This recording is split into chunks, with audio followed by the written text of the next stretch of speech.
All right, so I'm live. All right.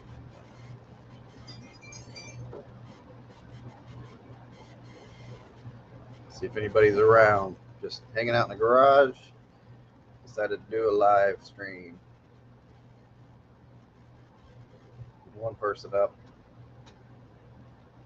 So my best surroundings so far. In the garage with all my stuff. I do some eBay stuff, so I'm putting it all together. But definitely can talk music. See what you guys are up to. Interact with you. I'm just gonna keep myself busy and see who comes up. Leave comments there. Hey, what's going on? How are you? Just Friday night, taking a little break from the jazz bum stuff. I like the jazz bums, but I don't get. I ask questions and stuff, and a lot of times it gets overlooked, and it gets a little frustrating. I get it. They're kind of like in their own thing, but I got to take a break every once in a while because I get into it too with them, with what they're doing, and then I ask questions and nothing happens. So um, I know it's aggravating, but I get it at the same time. And I'll definitely be back on their show. So yeah, what you got going on this Friday night? I'm just doing some eBay stuff over here. I actually sold a couple albums recently. I don't focus on albums, but every once in a while I get some good deals on albums and sell those off. So tonight my main focus is this. Check this out. It's a Father's Day 1972 plate from Norway. Interesting. And you think it has its own factory and all that, and it would sell pretty good, but it doesn't sell for that much. So, but yeah. So, what you got going on? Finishing dinner, cool. Hope you had a good dinner. I had chicken wings. I had chicken wing meal tonight. Probably too many. Start eating those chicken wings, and man, what's up, Dave? You can definitely come up if you want. Let me know. I can put a link. I'm just hanging out in the garage. Figure I'd talk to you guys, see who's around. You just finished dinner, also, Dave. Have a good meal. So yeah, I got some pretty good stuff lately. I picked up so I got the Hendrix this week, the Hollywood Bowl, and what was the other one? The other one that came out this week, the Tom Petty Mojo, the new release of that on the red vinyl or something. I haven't opened it yet either. I haven't even done that. I don't even know if I'm gonna get those opened in time for because you got Black Friday coming up next week, and I always film over there over at Kingfish, so I'll get there early before they open, and I'll film all the people waiting in line and all that stuff. It's a lot of fun to do that, to get behind the scenes of the whole record store day thing. So that's going to be fun. Surprised you're not over with the jazz bums there, Dave. You know I'm cooler than those guys. Hanging out in my garage. This garage is actually cleaner than it was before. It's a work in progress, but I have all this over there, all this packing stuff, all these boxes and stuff over there. I got a whole table of things I need to list and put out there. So anyway, yeah. So I'm looking forward to Black Friday. There's like 4 on my list. Actually, there's a video coming out tomorrow where I do a preview of all the albums. Actually, they're getting more, but all the albums they had as of Thursday, yesterday, that they're going to have for Record Store Day. So that'll come out about 10:30 tomorrow. They had like 6 good full boxes of stuff. There was a Bo Diddley in there too that I should have kind of kept my eye on a little bit. I think that one's going to go quick. I only had one box set. Oh, you're going to get the link, Dave? Let's see. It's weird. I'm actually on my computer right now. I'm not on my phone walking around. Let's see. Invite. Oh, there you go. Copy. That's actually a lot easier here. Comments are already there. I guess you can only fit so much on a small screen when you're using your phone. But yeah, so it's gonna be a cool video. The Bo Diddley, that looks good because I don't have any Bo Diddley, and this is a 4 4 or 5 album box set that's coming out on Record Store Day. So I'm looking forward to that. But I don't think I'm going to get it. I think that's going to go pretty quick. They had, what was the other one? Not Journey. There was another band that somebody was excited about. But I'm looking forward to the Los Lobos Kiko. Looking forward to doing that. I'm just going to leave you down there, Dave. I'll leave you down there in the box. I can see you down there. See how long Dave can hang out. He's like, he's going to come up here and give it to me here. Oh, almost hit kick from studio. That would have been a problem. There it goes. Howdy. What's going on? Yeah. You know what? No. You should. Why? How come you never get on the Jazz Bun show on cam? Then you could speak to him. Yeah, I mean, I like him. I don't know. I don't know if I'd really have a lot to say at this point. I'm still learning. I guess I could get up there and hang out and be just part of the groove of it. I don't know. They got on to me one time because I was in the waiting room before they went live, and I was putting the lyrics to Bohemian Rhapsody in there.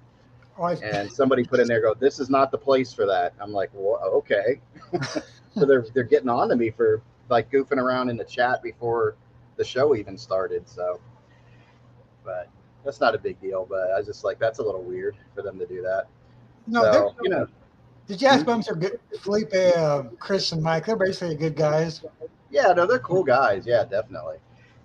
It's just I don't want to get up there and just ask a question, but it'd be nice if, and I don't know if that's their thing, they just start talking, and they miss a lot of the comments down there. So, that's true. Yeah. Yeah. And I have like a direct, like they're talking about, I even looked up something for them last week. There was something about a Miles Davis album, and they were like, oh, I don't, who was on it? I can't tell. I actually went and researched it and put it in the comments, and they never even brought it up. I was like, oh well. Yeah, and I get it, because when you do this, you get lost in the conversation. So it makes sense. But you just need a break from things every once in a while. Hey, did you see the albums I posted that Arnaldo Fidelius Frequency got me? Yeah, the Duran Duran stuff. Yeah. Yeah. I just listened to this one. It's a pretty good album too. Did anybody help you with the title on that? Huh? The title, because you put dance. You said dance like macabre or something. It's Dance macabre. Yes. Okay. It's called it's macabre. Macabre. Yeah. Macabre. Yeah. And the only reason I know that is because Stephen King has a book called Dance Macabre. I could have spelled it wrong. Yeah. Yeah. I pronounced it wrong for years and years until I saw that Stephen King book. He got me this one too. See. Yeah, how are those? I'm not a huge Duran Duran fan. They're hit or miss for me. These are good albums. These are good albums in my opinion. I like them. Yeah. They're still making good music, actually. I should check them out. Their 80s music was the best, of course, yeah. Well, I like Hungry Like a Wolf and all that stuff. I got Rio. Mm-hmm. Yeah. But I listened to, I think Hungry Like a Wolf was on the same album as Rio. Yes, it was. I have it. Okay. Yeah. So, and I tried to listen to the whole Rio album, and I liked maybe, 3 or 4 songs, and the rest, I was like, I could do without it. That's me. That's me, but yeah. So never done Record Store Black Friday. Yeah, it's fun. Well, I reckon. Okay. Well, I don't have a user. Walmart sort of does they've done $15 sale on Black Fridays here a few years. Yeah. In a row. That's about it. I recommend it. I'm glad I do it from a different point of view now, where I do the filming.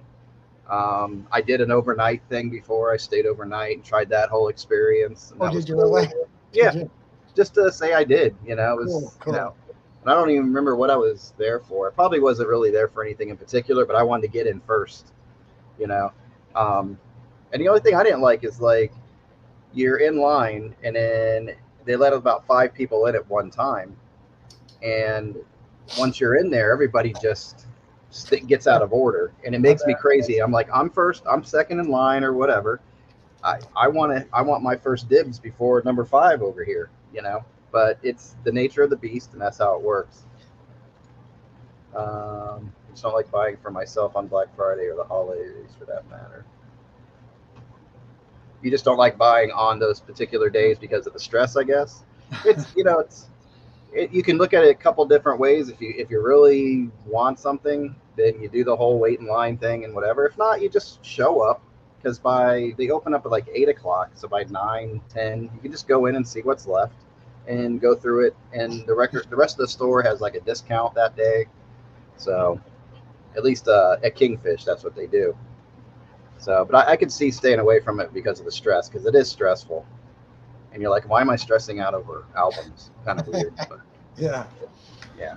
Unless you're fear of missing out or something. Well, that's the thing. Yeah. And usually, it's funny because a lot of the record store day exclusives, they play around with that a lot now. Oh yeah. They go, okay, well, it was exclusive because it was purple vinyl, but now we're going to release it on black vinyl. So if you're in it just to get that album you like, you might as well just wait for it. They did that with Billy Joel. I noticed the live one. I think it came out in the record store day in May or June this year. There was a Billy Joel live. It was I think it was a 2-album set, and it was him in the '70s, just before The Stranger. And what was cool, so I had to get that. I got that home, and I realized that was in the he has that collection that's out now. It's Volume 1 and Volume 2 of all his work. They're redoing it. Oh, really? So that live album was in that collection. So I was like, oh, that's interesting. So in this new collection that takes you all the way up to River of Dreams, they have a live album in there, live from the Long Island in there. So I'm wondering if that's going to show up on a record store day. It could. So this is what year was this live show from? The one from May or June. I want to say it was 75. Oh, from the '70s. Gotcha. Yeah, it was right before The Stranger is getting ready to go. So that was 76 or 77.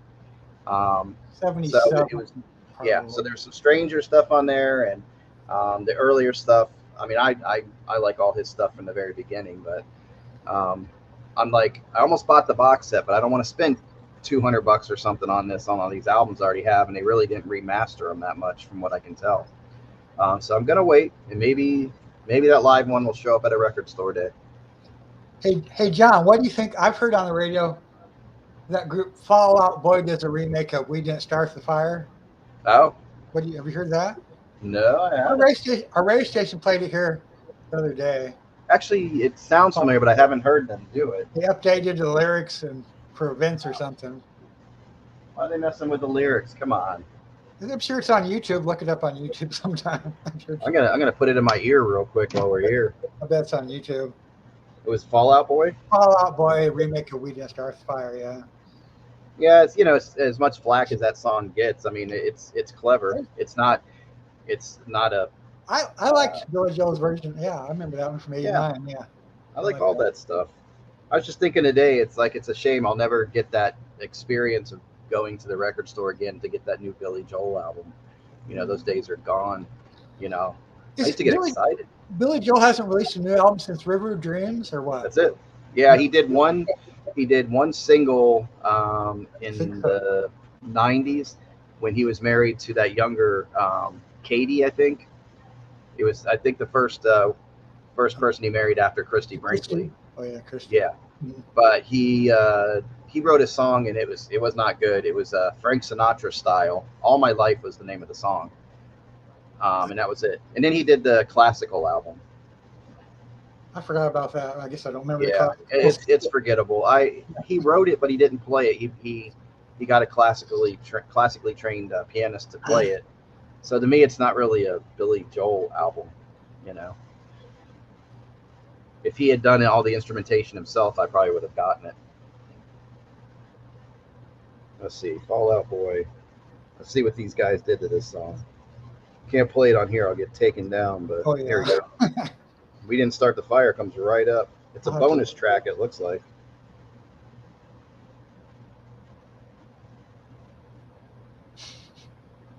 Wow, it's heavy, right? Wow, comes right in with little bit of, and boom. I think I they can hear the updated. guitar.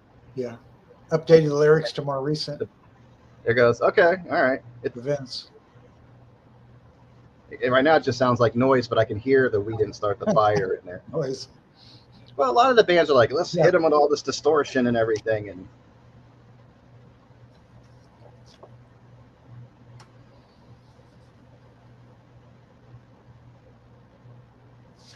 okay, Kurt Cobain. So yeah, they're picking up where he left off. Oh yeah. Yeah, because he left off in '89, and they picked up right there '89 on. It sounds like. I'll be right back. I'm gonna show you. Okay. Captain Planet. I don't know what Captain Planet is. Is that the? I don't know what that is. Arab Spring, LA riots, Rodney King. Okay. There we go. Deep fakes, earthquakes, Iceland volcano. Deep fakes all the way back in '90. Here's the only Ray Charles. I have one Ray Charles album. That's a good album. It's All that original. early. Is that it's on an Impulse, OG. yeah. It's an OG from '61 too. Nice. It's got that real hard cardboard. Yeah, that's cool. I love Yeah, that early Ray Charles. Is it a it's a really big- it's a heavy kind of thick cover, right? Oh, it's Yeah, it is. Gatefold. See, I don't know when he went. He did like the first 5 or 6 albums on Atlantic, and those are awesome. And then any of that early Ray Charles is good. They did the modern ABC Paramount albums in the '60s too. Yeah, those were. He covered country songs and stuff. Yeah. Now I like the 2 country albums he did. The songs, modern sounds of Modern country or whatever. sounds and country and Yeah. western. Something I don't Yeah. have them. I know of them. Yeah. Yeah, I have both of those. Those are cool. Harry Potter, Twilight, Michael Jackson dies, nuclear accident, Fukushima, Japan. Doesn't have the same appeal. Well, yeah, true. And it seems like they're jumping around a little bit. Now you say you heard it. I heard it anyway. Yeah. Oh, come on. They got to put Taylor Swift in the song? Come on. I'm out. Okay. I don't know if you saw the video I just did. I think I put it out today. What's new at the record store? And there's another version of that 1989. Oh yeah, I think you saw it because you commented. Yeah, you're talking about the album. Rob from Northern Revolution's probably bought that one. He's probably. I don't know how many variations he bought. I wonder. Because they now have 4 different covers in the store now. So.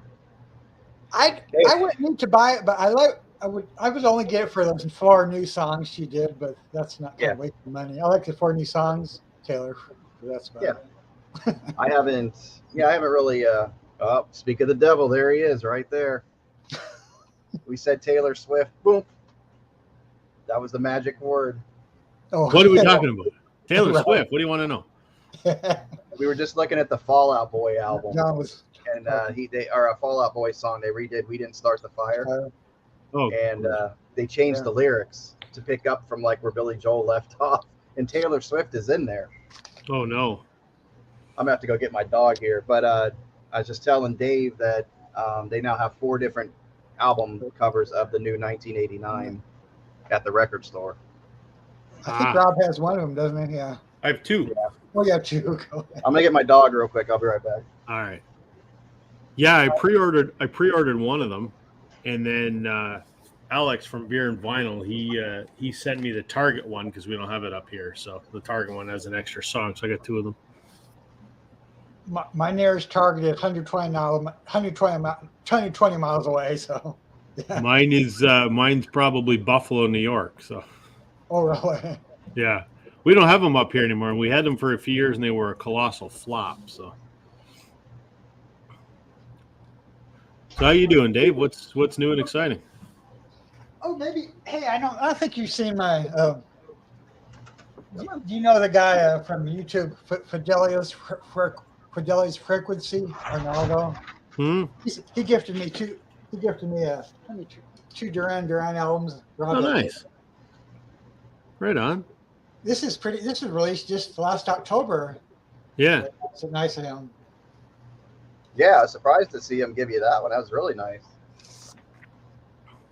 Oh, that's cool looking.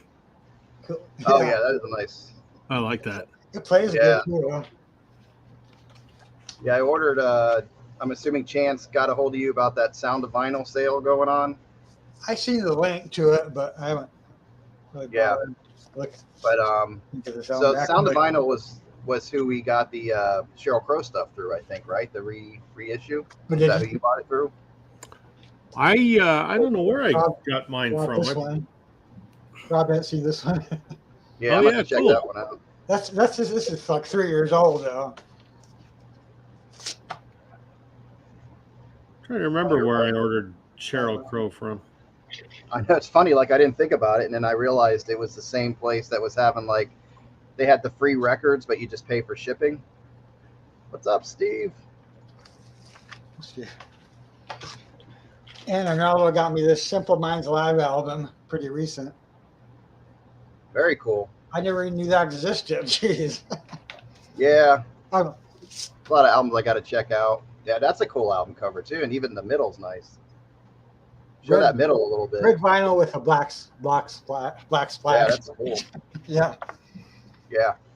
Did you see who you got it from? Was it Sound of Vinyl? No, I ordered it from You Discover Music Canada, Okay. which I think that's Universal's web store. Yeah, I picked up the so I got like 4 albums from them after the Sheryl Crow. I got them Thursday, but they don't tell you like when they're going to ship them out. Like there's nothing.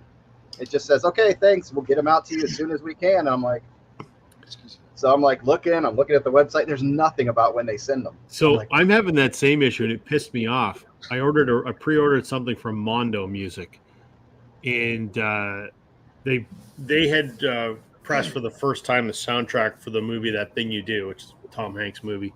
Oh, I want that. Right. So I pre-ordered it on their colored splattered vinyl, and says ships in November. And I go, okay. And then I see Concert Buddy did a video, and he got it. And I'm like, I haven't even received a shipping notice. Nothing. There's a million listings on eBay. So I've reached out to Mondo and went politely, what the fuck? Yeah, politely. No response, nothing. So I said to Chance, I said, what's going on? He goes, I don't know. He goes, mine was damaged and they're going to ship me out a new one. And he goes, I've heard nothing. So. Yeah, and I that's good to hear from you because I know I've never, like Sheryl Crow's the first thing I've ever ordered online. And now this, really? I'm already not liking it. I'm already not getting a good vibe off of it. I've ordered a ton of stuff online over the years, but I think once this round of pre-orders that I'm in is done, unless it's something I have to have, I'm taking a break because number one, it's expensive, and number two, sometimes it's a hassle. Yeah, we'll see how it goes. It makes me a little nervous because I did email them today. It's Friday, and they got a quick response back. Oh, we'll get right back to you. Nothing. So we'll see how this goes. I hate that. And that actually reminds me. There's a local band that I'd ordered their album from Toronto. I'd ordered their album a year ago online, and it arrived damaged. And I emailed their web store. No response until a month ago. So like 13 months goes by, and this wasn't their store that got back to me. It was the manager of the band. It's not a huge band. And she said, did you ever get a replacement? I said, I didn't even get a response. She goes, all right, we'll send a new one out to you. That was 2 months ago and still nothing. And I'm just like, God damn. Have the decency to respond to people, or if you say you're going to do something, do it. Exactly. Yeah. God, I'm so tired of it. Yeah. Trevor's like, did they say November of what year? That's the no kidding. And it just ticks me off that it's like exclusive, pre-order, awaiting shipping, yet that exclusive version, there's like 60 of them on eBay. Like, what the? It's frustrating. I just don't order online. Anything I ever, want, I just go right to my record store and they get to their distributors and get it. The only thing that disappointed me a little bit was I got the Beatles stuff because I didn't have it before, but I asked for the red and the blue vinyl, and I guess they couldn't get any in. I didn't realize they didn't have it until I actually opened it up and was doing a video. I was like, oh crap, I got the black vinyl, but Right. I'm kind of going, I really don't care. It's not bothering me. It's The not red and the like, blue thing, I mean, I did a video about it, and I have It's cool. opinions that run contrary to many folks, but Yeah. both of my locals, so there's one local in the city that I live in, very small record store. She's awesome, but her store is just, it's tiny. yeah, She had the red and the blue on black vinyl for $109 each Canadian, which is absurd. yeah, And then there's another store I go to in a town that's like half an hour down the road, and he had them for $99.99. And I said to myself, this is the straw that breaks the camel's back for me. I'm going to do a video about it next week. I'm done on new vinyl unless it's something I absolutely life or death must have. yeah. I went to the record store with my wife a couple weeks ago. We bought 3 records, 3 new releases, $170. Yeah, you had that in that video. That's right. Yeah, and I'm just like, I'm done. I'm done. Yeah. It's stupid. That's I can't do ridiculous. it. It takes the fun out of it. Yeah, I did that the other day. There was a new album that came in, and I could have spent. It was a Neil Young reissue. Yeah. I think they wanted 40 or 45, $50 for it, and I'm like, I ended up walking out with 6 other albums that were older Yeah. instead of that one, and I felt better about it. Yeah, It's, and that's the direction I'm going to go. I'm just going to start backfilling my collection with Hey, John, older stuff I don't have. you two like this band? you got to show off that Blink Oh, 182. geez, there you go. Do you like them or not? Do I like them? No, I don't. I mean, Okay. I remember them. I was a problem. teenager in the 90s, but Why bought this instead of the Rolling Stones album they had? The Walmart? well, if I had to pick, I might pick that one. I don't know. No, I like that Stones album. That's growing on me more. It's not classic Stones, but I think for their age, they put out a pretty kick-ass album for their age. And it's not that I'm listening to it and going, trying to like it. I like it, I thought it was cool. Cool. Yeah. Yeah, it's going to get criticism. That's just the way it is. I'll support her, but I won't. Yeah, exactly. I know they got to make a living, but damn it, when you can buy something on Amazon, in this case, $16 cheaper, we're not made of money here. No, and you have, as the consumer, you have to find the best deal. Yep.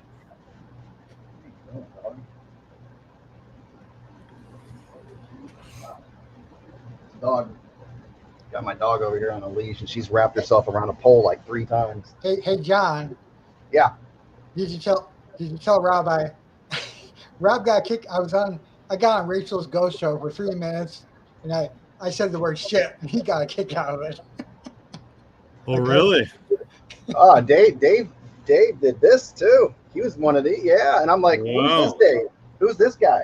Wow. So every time I comment now, I put the 2 middle fingers up for him. Nice. What's his Rob the Wax asked, what's Dave's favorite curse word? And I was showing album, so I just did this to him a few seconds. Yeah, Nice. that was funny. Yeah, I think he talked to everybody. I didn't mean Everybody's that toward Rob. I just was being a smart ass. Yeah, good that you're comfortable doing that. It's cool. Yeah, despite it being a dust collector, according to Glenn. And he might be right. I mean, Glenn might be right. He might go, it's gonna sit there. I might like it, but I'm not gonna listen to it. So, but like I said, once we get to 500, 600 records, a lot of them become dust collectors. Well, that's the thing. I was thinking about that earlier today. I mean, I got 700 and change, and I like all of them, but there's some that I go, man, I haven't listened to that in. I don't have the time that I used to either. That's the other problem. Well, and sometimes it's the mood. Like Yep. I've questioned the album, going, should I get rid of this because I don't like it anymore? And then I just kind of realize I'm just not in the mood for it right now. Right. Not feeling it. I find the time that I used to have listening to records would usually be after my wife goes to bed, my son's in bed, and I come downstairs, listen to music. Well, now when they're in bed, I come downstairs. What am I doing? I'm either on YouTube like now, or I'm making YouTube videos. So Yeah. my record time has actually been replaced with YouTube time. And I caught myself doing that. Hey, Ralph. Like there's certain moments, like I don't know if I told you before, like where my music room is, I share it with my wife's office basically Right. on the other side. So I can't, out of respect, she's trying to do phone calls, all that. So I saw I'm like, noticed the other day, I'm sitting there typing away, listening to Rachel's stream, and I'm like, nobody's in the house right now. I'm like, I'm like, what am I doing? Grab an album, put it on, I'm like, it becomes that, when you have kids and, responsibilities. And then you realize, and then that's like the best time when you can just turn that sucker up and not worry about anything. Yep. So yeah, that's always cool. Last album we played was on Monday. No time this week. I think I'm probably in the same boat, and I worked from home all week this week because I'm still getting over COVID, so I shouldn't be out seeing customers. Yeah. And Sorry I think to I interrupt. listened to a record on Tuesday that I got in the mail, and that's been it. One record all week. And Yeah, I've it been comes in- sitting here at my desk every day. Yeah, it comes in like spurts. Like I think last Sunday I had some new albums. I got through like 3 of them. I couldn't believe it. Actually 4. I got through that Linda Ronstadt and Chris Stapleton and all that stuff. Yeah, you got that Chris Stapleton new one, right? Yeah, I like it.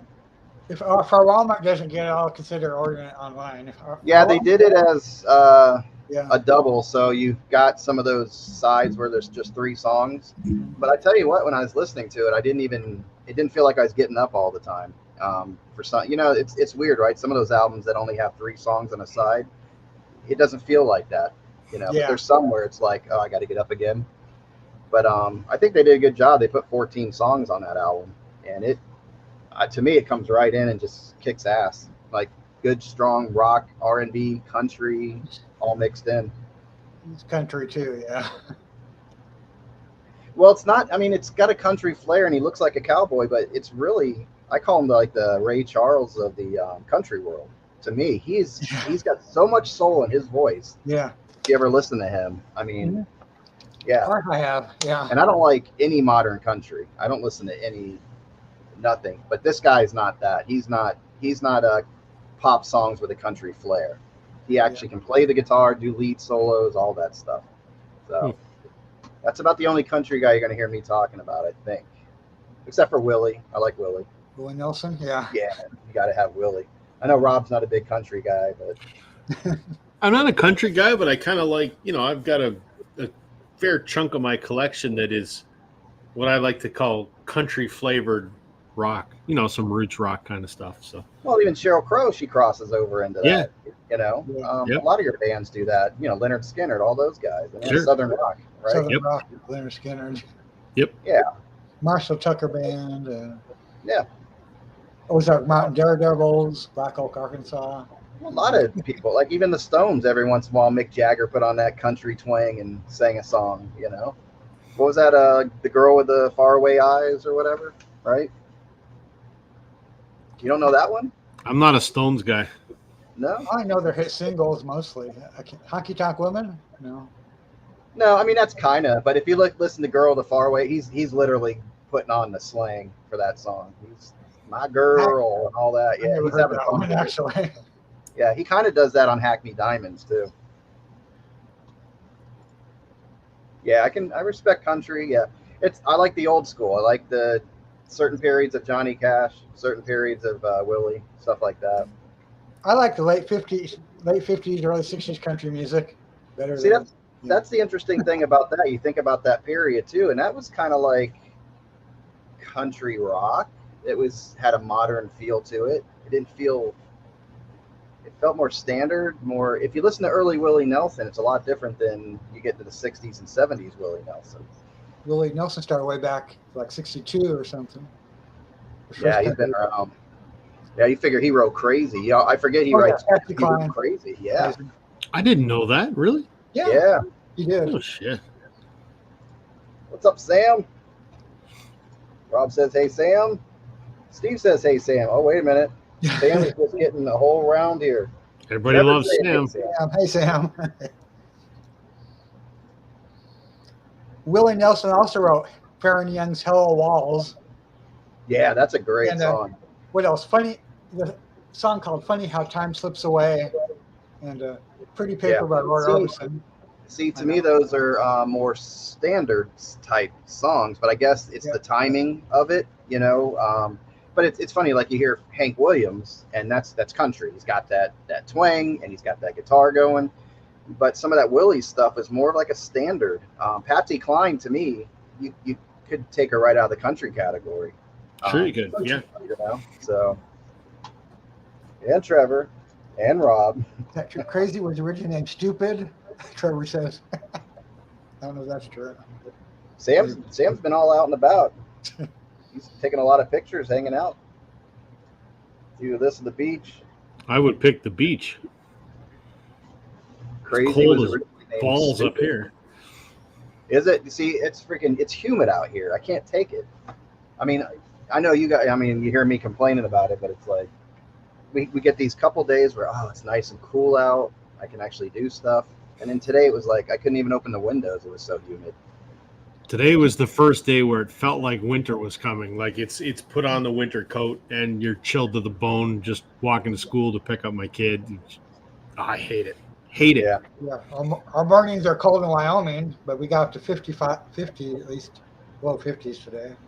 Today was 6. I don't know what that is in Fahrenheit, but cold. Is Trevor messing with us? Is this like is he just being goofy here? I seen that. I seen that. But you never know what that's why I never question this stuff. So all right, Trevor, you're pulling one over on us here. Yeah, Willie was in We Are the World.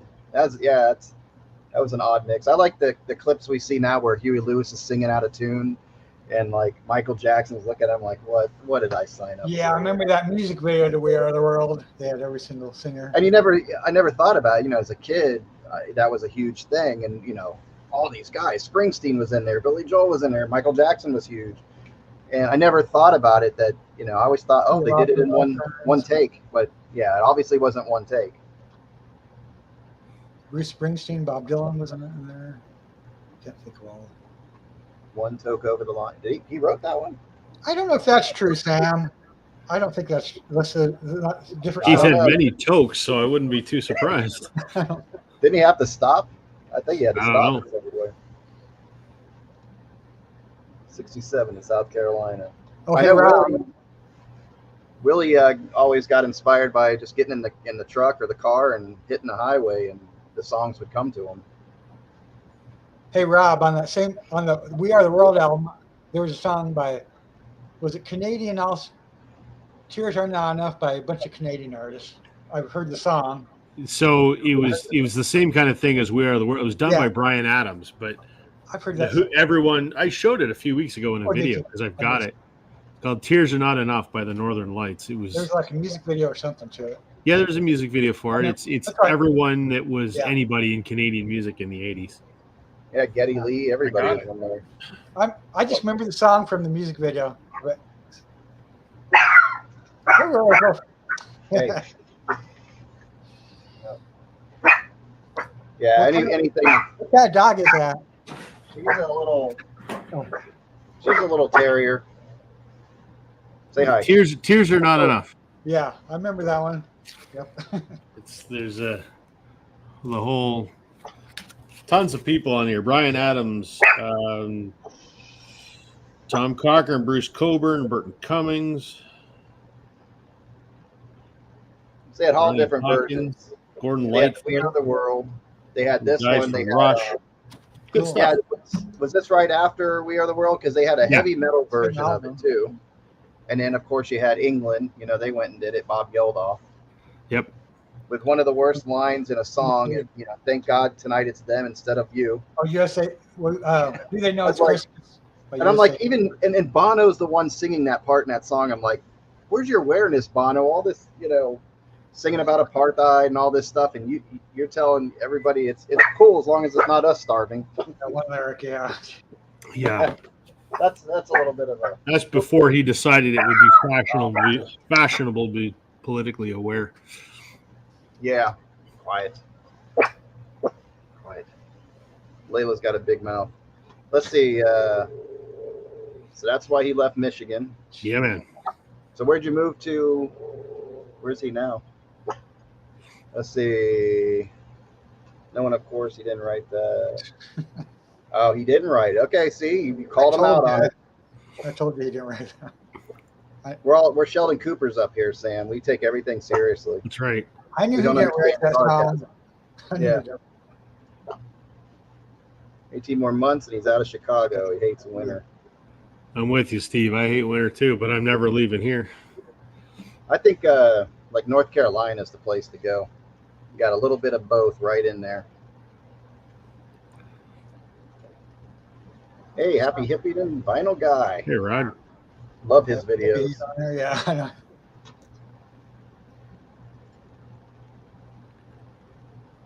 Oh, is he going to tell? Where's he going? Steve is breaking news here. You have to pick a place. Arizona. That's pretty close to Vegas. That's not bad. I hear it gets pretty humid in Tucson and Phoenix or whatever. Hot. Happy 85th Gordo. Yeah, it's Gordon Lightfoot's birthday. Oh, is cool. First birthday without him. Oh yeah. I might have to take a journey. I'm doing, I just did Warren Zevon, went through all his albums. I'm like, I need to do that with more artists because it really let me get in there and see how he grew and who he was as an artist. So I should probably put, because I can't get into Gordon Lightfoot that much. Oh, really? Wow. Yeah. I it's something about his voice, honestly, that I don't know. Really? Wow. Yeah. I don't know, Huh. but I think I got to give it a try, though. I need to really get in there. Maybe I'll do a deep dive and go through all his albums. I can see the appeal, but I like Sundown. See, that's the one song I do like. I'm required to like him because if you're not a Gordon Lightfoot fan in Canada, they kick you out and you got to move somewhere else. I like his Wreck of the Edmund Fitzgerald. Yep. That song. I think that one just got played so much in the 70s. I think Yeah. I just remember hearing that over and over. And yeah, but it's a clever song though. The lyrics are really good, so that part does appeal to me. I like a good lyric, Well, he was a good storyteller, for sure. Yeah. Yeah. And that's what I'm hoping to maybe pick up on. So I got to put him to my list. There's a couple bands I need to check out. But I'm glad I did Warren Zevon. If you want a good Gordon Lightfoot storytelling song to start with the Canadian Railroad trilogy. It's kind of in that same vein as the Edmund Fitzgerald in that it's a brilliantly woven story through a song. It's great. Okay. I have to make my notes. Canadian Railroad Trilogy? Yep. I can't remember what album it's on. I think it's on his greatest hits, but I can't remember what studio album it was on. Okay. It's about the building of the first Trans-Canadian Railway.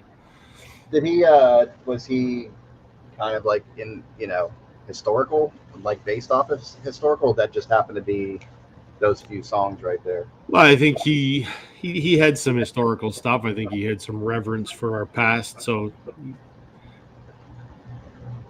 I'm not sure where the genesis of that came from, but yeah. Yeah, I saw a documentary on him, and I was interested in the whole documentary. I'll watch documentaries on people I don't even have their albums. Yeah. I'm always fascinated about that lifestyle and different things. I just watched one on Dio, Ronnie James Dio. Ron James Yep. Dio. I haven't seen Yeah. that. Yeah, it's a good one. I think it might be on Netflix. But I liked his stuff with Elf right there. But when he went to the 80s and that 80s metal sound, I couldn't. Yeah, he lost me. I don't know his Elf stuff. I should look that up.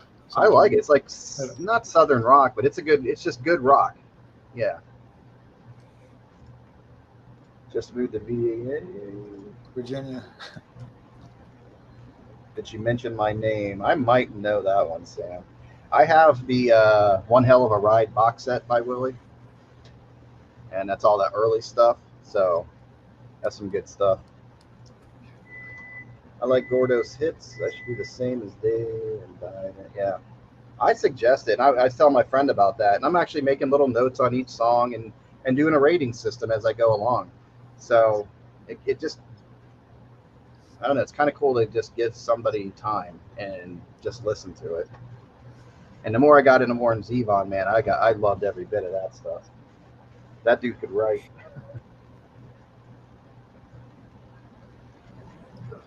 Yeah, I started like Gordon Lightfoot, but I really don't look for his older '70s albums. He's okay.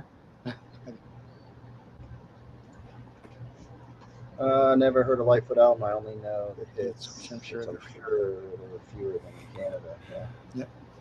Yeah. If there were a Mount Rushmore of our musicians up here, he would be the first face we'd carve in it. He is the most revered musician we've ever birthed to the world. Well, how about Johnny Mitchell? I like Johnny Mitchell. Well, sort of good point. Generally, the holy trilogy of Canadian musicians is Gordon Lightfoot, Neil Young, and Joni Mitchell. Neil Young. Those are the Yeah, I thought three Neil that Young are would be- they're Yeah. revered as the greatest there ever was. Yeah. Oh, that's cool. That would be cool to see. Yeah, it was a good Well, documentary. yeah. It was, and it was kind of neat. Like his, well, I don't want to say ex-wife, his widow, brought you into a room where he would play pool. You would see pictures of him there. They did a really good job to make you feel like you're really getting to know him. And I guess he was just a really cool, down-to-earth guy. But he's just, 5'4" with this humongous voice. Justin Bieber carve it. Sorry. Something Sam St. John said. Yeah, they have a Monkees album coming out, Sam. I think the first one maybe on mono, the Monkees, for Record Store Day coming up. I actually have one OG Monkees album, The Birds and the Bees and the Monkees.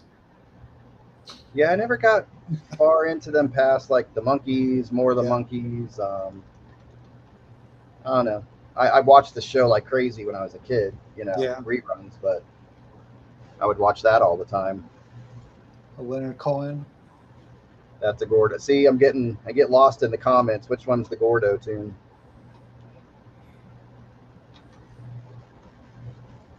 Is Justin Bieber? He's not Canadian. He is. He's from a Is little he? he's from a little town called Stratford, Ontario, which is about 40 minutes from where I live. And Oh, wow. now he owns a massive mansion about 20 minutes from my house.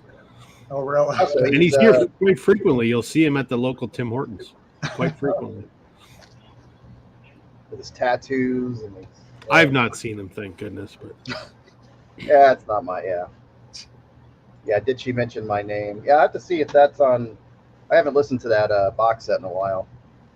Oh, okay. We can talk Leonard Cohen all night. I mean, he's highly revered, but he's not like the big three up here. Highly revered, though. I actually never looked up Leonard's voice. I just know Judy Collins recorded some of Leonard's songs, and he wrote "Bird on a Wire," I think. Yeah, He's kind of like we sort of look at him as kind of like the songwriter's songwriter.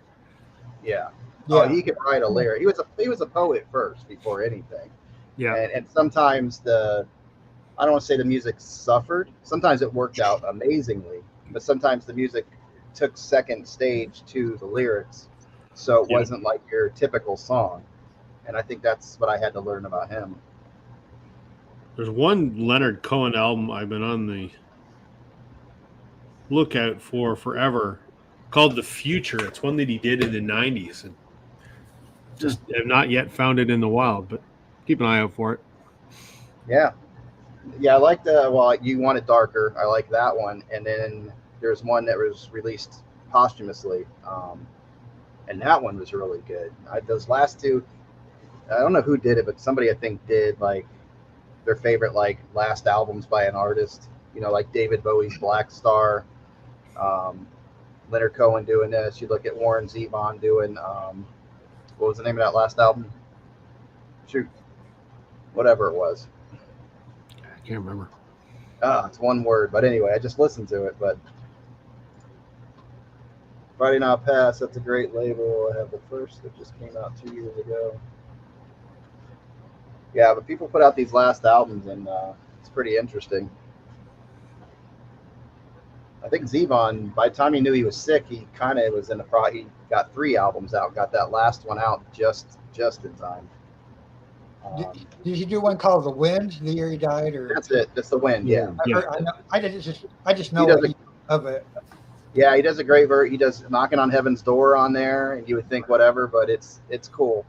And supposedly the record company gave him a huge budget, and that's why you have Springsteen on there. You have Jackson Browne.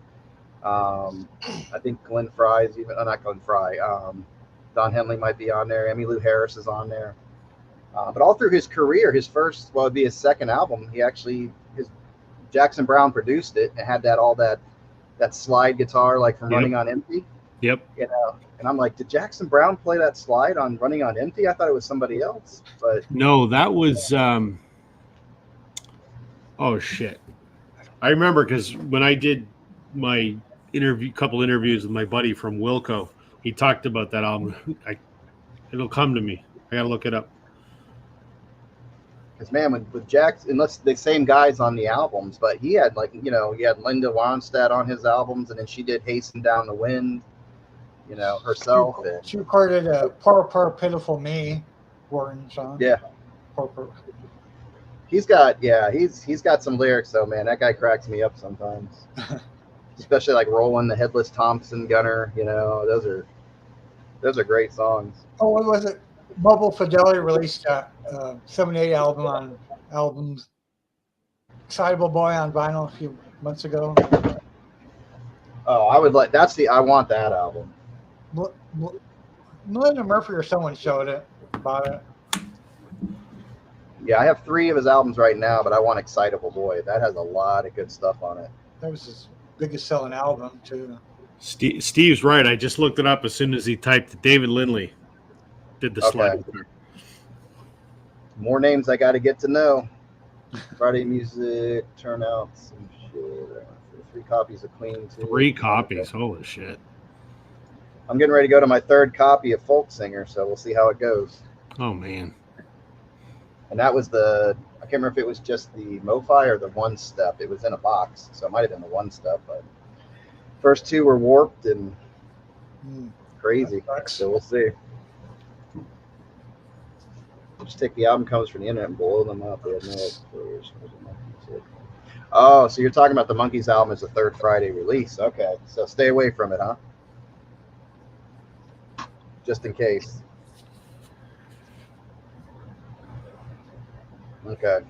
Yeah, you got to be careful on some of those record store releases. If you don't look at the label, there was one that just came out this week. It was a Black Sabbath live, and then I looked at the label and I was talking to the guy at the store, and he goes, "Yeah, I've never heard of that label before." And then you kind of start looking at the album cover. You're like, "Yeah, it doesn't look so legit." But how are they releasing this stuff? Did somebody have like weird rights to that concert? Maybe they don't. Yeah. Because it was right there, 70. So that's prime Ozzy, for that album. Yeah. So. There's a lot of unofficial releases out there. Friday Music, then it's okay. Hey, see, I'm a guy.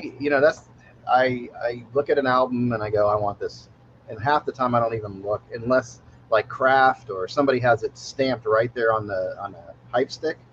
I go right past who did it, and that can be a mistake. You have to be careful of that. It's like when they redid Maggot Brain. I was like just excited to have a copy of it, and it was a reissue, and it was pretty rough. It's not the best sounding thing in the world, and that as a newbie in the vinyl world, you start learning those lessons of just because they put it out doesn't mean it's going to sound great. It's true. So it's definitely been a learning curve. Is Friday Music a reissue label or a record company, right? Yeah, they're a label like a Kraft or a MoFi or whatever. Yeah.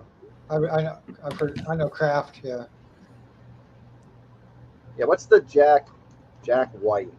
Third Man. Third Man. I've heard of that. I get Third Man mixed up with, what is it? The Beards, Men with Beards, or what's that? 4 Men with Beards. Is that what it is? Yeah, okay. 4 Men with Beards. Okay. They're no longer around, but yeah. Yeah, I heard they had some rough stuff also. No, I got two Baja's albums on 4 Men with Beards. Those 2 sound excellent. So, okay. I don't know. Those 2 have. That's it. Yeah, I was having a conversation with somebody about the Van Halen one that I put out. Like, it's been about a year and a half now. That was like my first video that took off because it had a defect on it. And I heard about that. Walmart sold all those, but I never bought it. Yeah. I bought it at Walmart, and it was made in Czech Republic. But Hold on. You, One sec. he's not the only one that commented about that Van Halen first on the defect. I've seen 2 other videos on YouTube. So yeah. Our host ran away from us. It's probably his wife going, John, you've played with your friends on the internet long enough. Come on in the house. Hey, Rob, I forget, what province do you live in again? Ontario. I'm not too far from Toronto. What's the biggest city in Ontario? Toronto. Oh, Toronto. Oh, there's some BCers. There's that new guy, Darren Crawford, that lives in Hamilton. Don't know him. He's been on George Barden's and Rachel's Ghost Show 1 or 2 times. That's how I know him. Oh, yeah, no, I don't know him. And that Darren the Record Hound, does he live? I bet he lives close to you. Don't know him either. Okay, he gets on a lot of streams again. I don't watch many live streams, to be quite honest. Not that I don't like them. It's just when they go on for 2 hours, Yeah, I don't have the time. George Borden, my God, the guy goes into, they're not kidding when they say he goes long. I that think he's dude- going to stop doing that, George. The only time I have to devote the live streams are the ones that I'm on, typically. Yeah. I probably went on early tonight. Usually I try to get on when everybody's in bed because you can see I'm downstairs and the dog's got to go out and all that. I'm like, okay, fine. But if We I were don't, just joking. That was your wife calling you on the phone. It was. Going, John, you've been playing with your internet friends long enough. she didn't even know I was down here talking to you guys. I got to sneak away, man. Come here, Layla. But let's see. Well, there's another Canadian guy, Sam's out. Terry Watcher, that lives in a town west of Niagara Falls. I can't St. Catherine's. Here to St. Yeah. Catharines. Yeah. He lives St. there. Catherine's is about an hour from here, hour and a half. There's a bunch of Canadian guys you didn't know who were in the BC, right? I don't know everybody. Nope, You guys don't know each other? Come on. we don't. It shows you how I get online too much. I know. And I just find there's so many people to watch that I only have time to watch the people that I watch regularly. I know. you gotta keep it close knit. Like I think I'm at my threshold right now. Like Me too. I'll see a name pop up and I feel bad and I go, okay, and I see somebody say the name, so I write it down, because I want to acknowledge people too, but it gets, I don't know how Rachel does it. I don't know. There's so many people to know. Yeah. And you want to give them all your attention, but you I can't. subscribe to enough people already. And I got to work for a living, and I got a son, Yeah. and I got to make my own videos. There's not enough time. Well, you got these retired guys that get to just go up and do whatever, Right. Glenn and Larry and Patrick over there. Patrick gets to go up. But yeah, it's squeezing it. And then the energy, right? Like tonight, I almost didn't come up. I set it for 9 o'clock and I was like, I don't know if I'm going to do it. My back hurts, freaking tired, but then I got a video that I filmed last night that I got to edit, and I want to do it, but I'm just like, do I have the energy to edit this tonight? I don't know. Yeah. I don't know. I know. Yeah, and then sometimes you get this, like I filmed probably 3 videos within 2 days. Or maybe, no, I did probably 5 within 3 days between my 2 channels. But then I have to sit down and edit. I'm like, what did I do to myself? Why do I do this? I try to put one in every Sunday morning.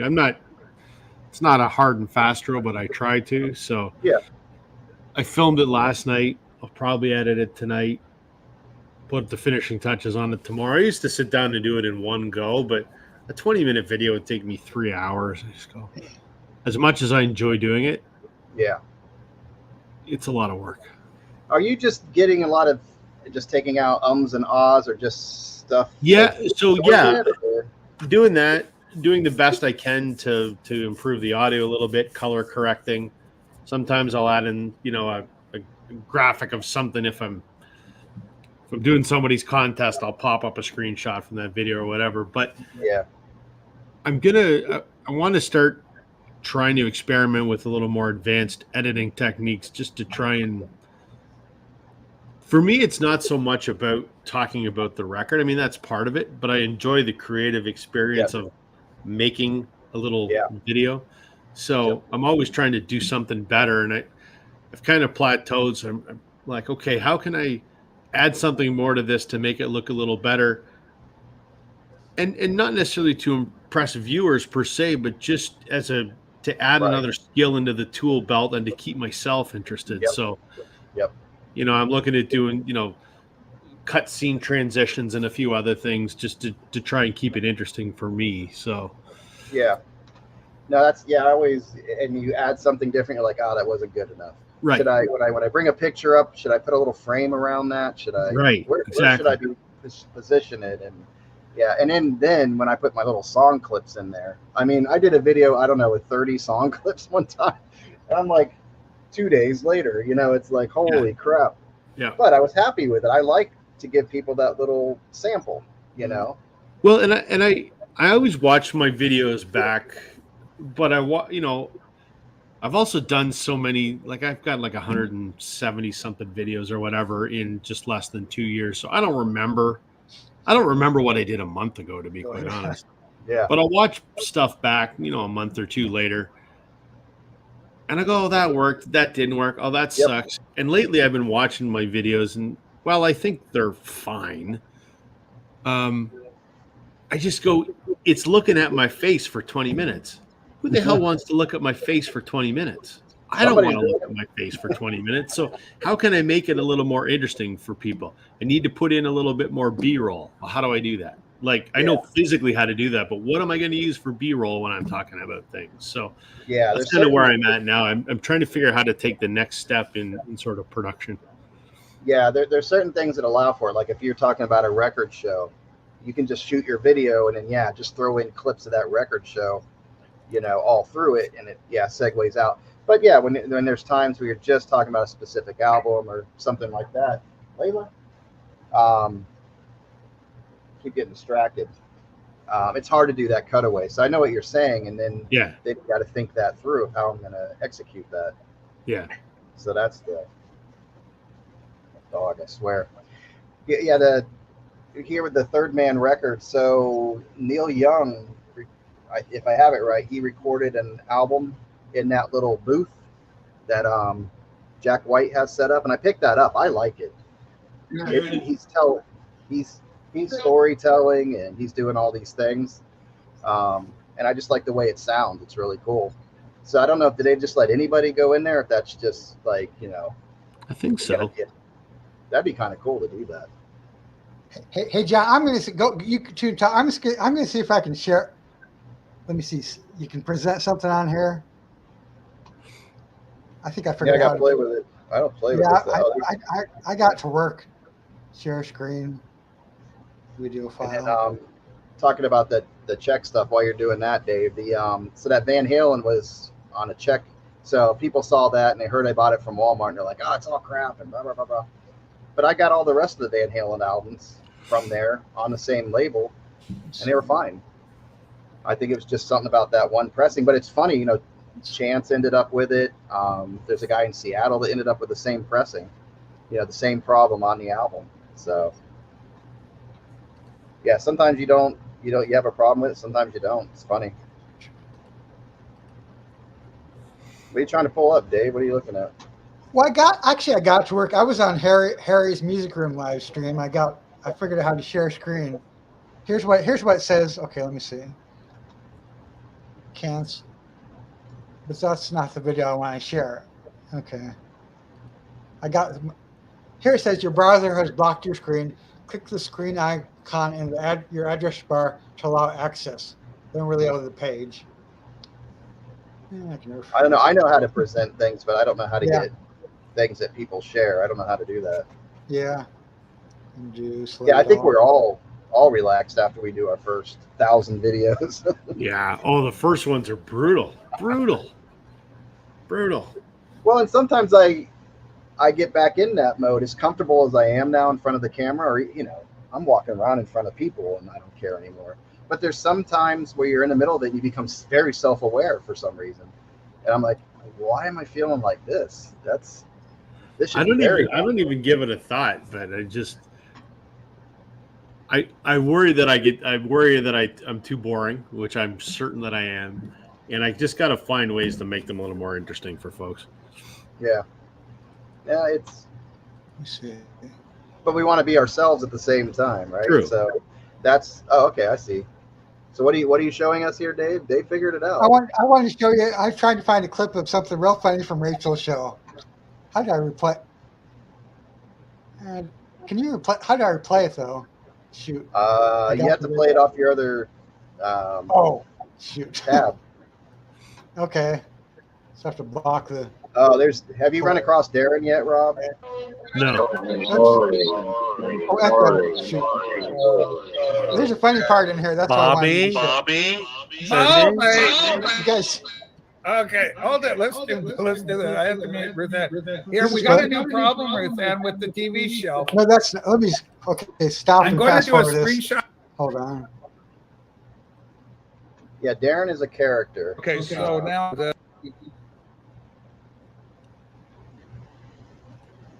I can't tell if he's actually. I never used them. Okay. That's funny. do you have There'll be a funny part here in a another second. web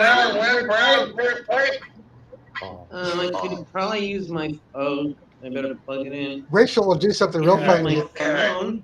Okay, try that. Come on. It's an Apple awkward man. Balls. Oh no!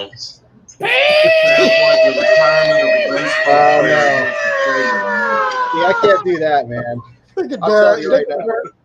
Look at Darren crack up. Very balls. Okay, so I'm gonna pull it down for a second though. So, okay, yeah, she kept doing that during her 5K anniversary, getting 5,000 subscribers. But I mean, I couldn't take it after a while. She just kept doing that. It was like, but Darren here, you gotta bring it down a little bit, Dave. Yeah, We get the point. We get the point. yeah. Okay. Yeah, so I couldn't keep. It was funny the first time, and then it got to be like too much. But that Darren guy, he went on and he can't ever ask a straight question. Like he goes, "Can I ask you something?" And you're like, "Yeah," and he can never get to the question. And everybody's like, I think he's just a socially awkward guy. But I kind of felt bad after a while. They were laying it on thick with that guy, and I was like, he might have a personality problem here, and you guys are really giving it to him. So, but they had he went on George's later, and same That was thing. Saturday, I think.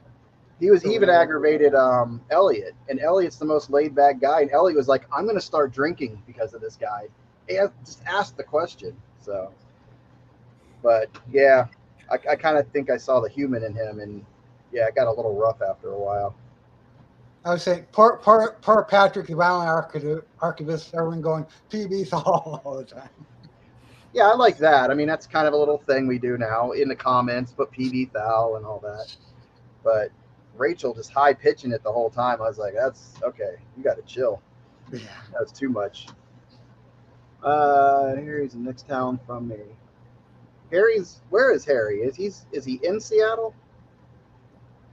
Whatever that city is, Tacoma or Spokane. No, Tacoma, I think, Harry. It doesn't seem like he's very far from Mazzy, right? Yeah. Mm-hmm. So you're getting ready to do a VC meetup, right, Rob? You got something coming up? Yeah, we're getting together on the 25th. Me and Brian from Embryonic Robot and Chris from Stylus Meets Vinyl. Maybe Andrew from Push to Play. Now that Andrew from Push to Play, that channel, I don't know. See, and I don't know a lot of those names. That's the crazy thing. There's a bunch of other guys around locally. I mean, Glenn can't make it because it's his wife's birthday. And Jeff from Speaker's Corner, he can't make it either. He just lives like 20 minutes from me. So there's a bunch of other guys around locally, but it's probably going to me, Brian, and Chris for sure. We got together last year at the same time because Chris lives about 5 hours north. He comes down to the city to go to a Christmas party. So while he's there, we meet up and go hit some record stores. Yeah, I'm hoping to go into the new year a little more laid back here. I kind of got to it, but not completely. But I wanted to slow down on the buying and just enjoy the records. Yep, me too. Just get into that.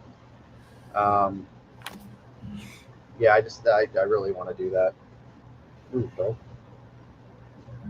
And it's not easy because I'm in that record store every week seeing all the new releases. And you're like, oh, I didn't know this one was coming out. Yeah. You know, but yeah, I definitely want to get through there and make sure everything I have in there. It's like the killer no filler thing. I want to make sure it's that.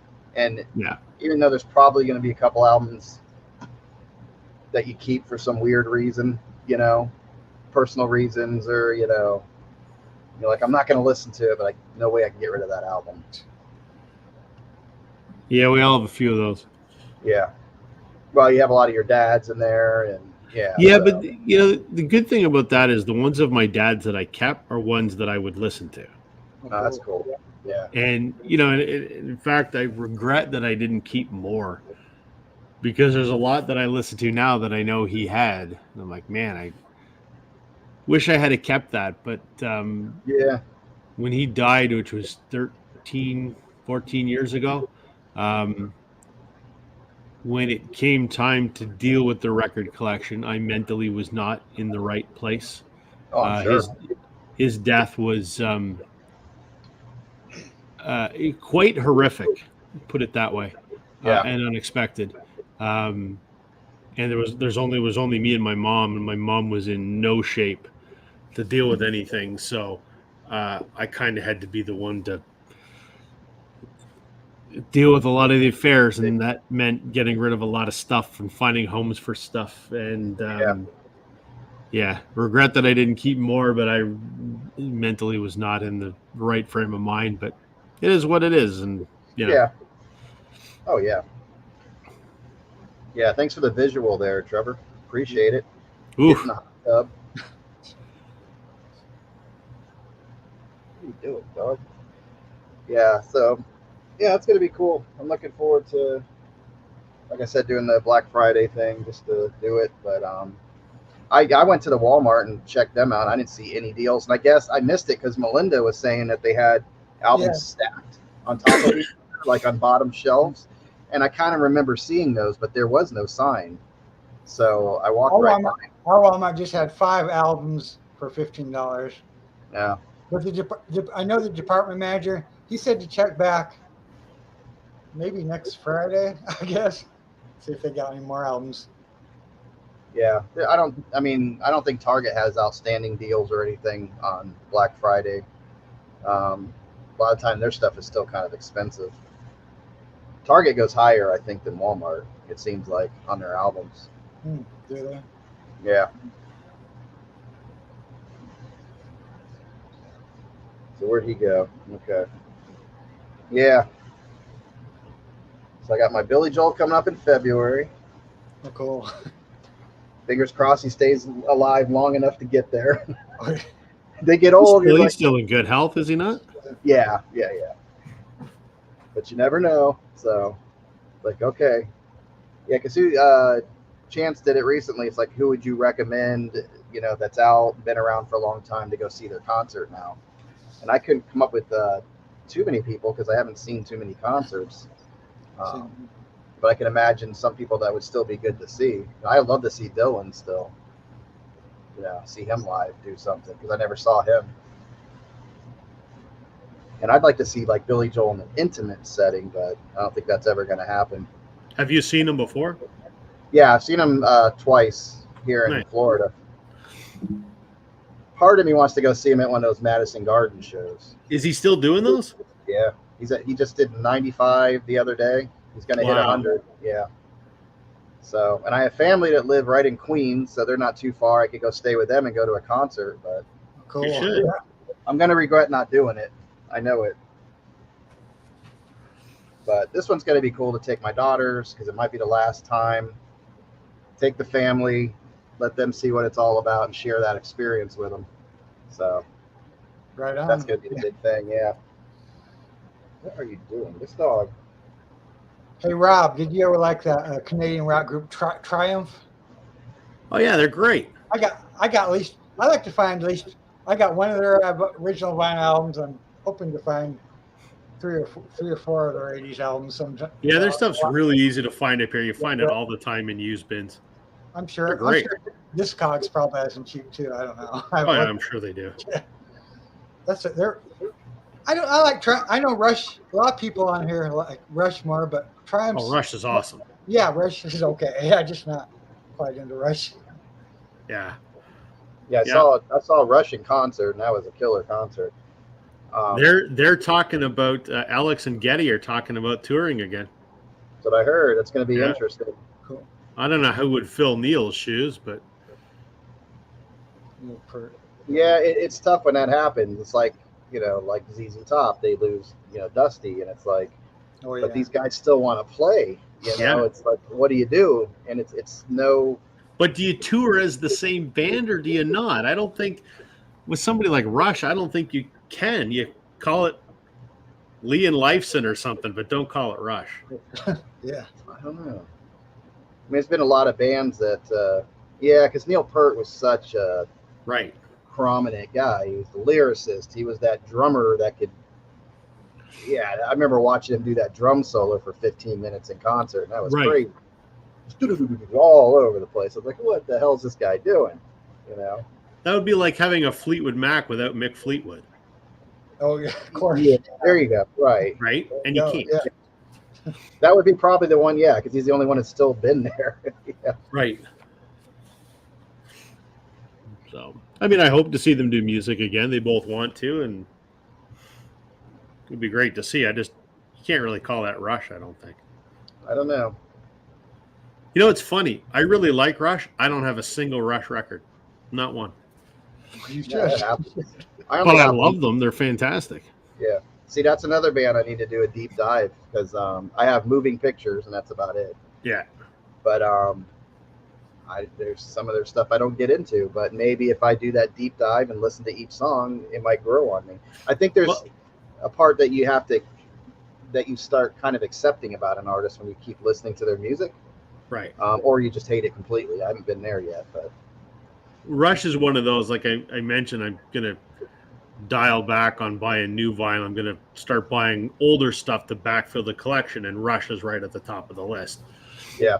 Yeah, good thing to do. Yeah. And like you said, Triumph, I probably know a couple radio hits they had. Didn't they have some hits? Probably. I'm trying to think what their... Well, in the United States, Triumph's only big hit was Somebody Out There from '86. Yeah, I'm just trying to think what their big hits. But it looks like their album sold good in the United States, from what I read. Yeah. Well, in the '80s, growing up, they were, everybody had that T-shirt, that Triumph T-shirt. They had Asia, Rush, all those bands, but I just never listened to them. I mean, they were big up here. They were nominated for our Junos, which is like our version of the Grammys. Group of the Year 4 times. They're in the Canadian Music Hall of Fame. They got a star on the Walk of Fame. Like, they're huge up here. I got one album by them. Thunder 7. This is a good rock album. Their guitarist would go on to join Bon Jovi, believe it or not. They had a guitarist for a while, Phil Zanitis, who took over from Richie Sambora in Bon Jovi. Hey, Rob, do you have this album, Thunder 7? I don't, but that's a great record. That's a good album. That's the only one I have. I found. That's from like early 80s sometime, right? That's not going along. Steve's going along with yours. 84. Yeah. Go out as a 4-piece, get a drummer and a keyboardist. I don't know, but I get that, Steve, but I thought it was the coolest thing when Getty, he's playing that bass and he walks up to the keyboard, he lets off the bass and just does the crap on the keyboard and backs right off and keeps playing the bass. I mean, holy crap. Yep. I mean, that's crazy. It's funny for me as a music fan and as a baseball fan, Geddy Lee is a massive Toronto Blue Jays fan, and he has season tickets right behind home plate. So just about every other home game, there's a guy and he's in the second row and he's like 6 seats over from home plate and he has sunglasses and hat on, and it's Geddy Lee, and he's there like 60 games a year.